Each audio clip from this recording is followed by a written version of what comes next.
Sire, Majesté, votre visite est surtout l'occasion d'évoquer l'avenir. Notre avenir commun, héritage du traité de Rome dont nous venons de parler.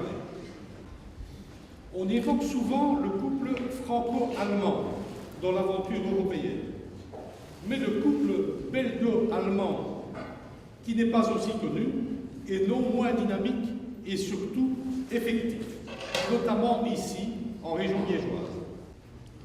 Dans ce cadre, je salue le rôle moteur et inspirant de l'Allemagne, moteur économique qui nous inspire pour retrouver des industries performantes, inspirant également sur le plan moral.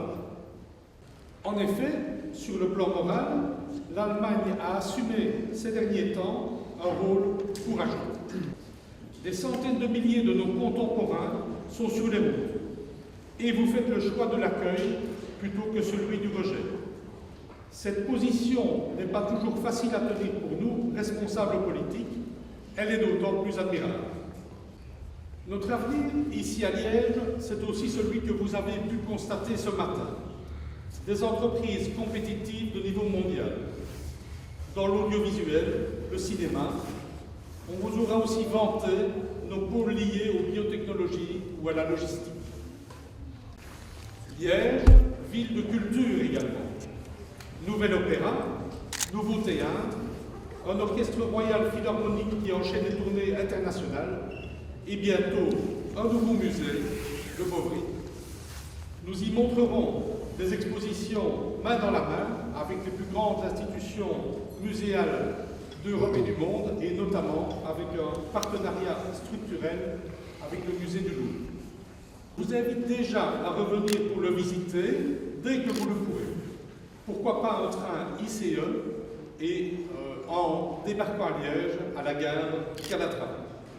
Mais l'avenir de Liège, c'est aussi et surtout, dirais-je, les enfants.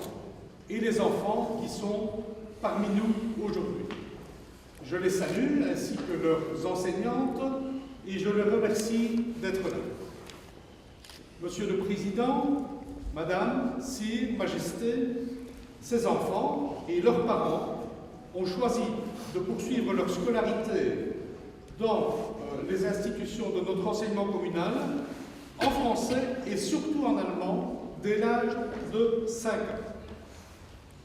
C'est la voie de l'avenir, chers enfants, que de connaître plusieurs langues. Comprendre l'autre dans sa langue, c'est adresser un message universel d'échange et de dialogue. Ce programme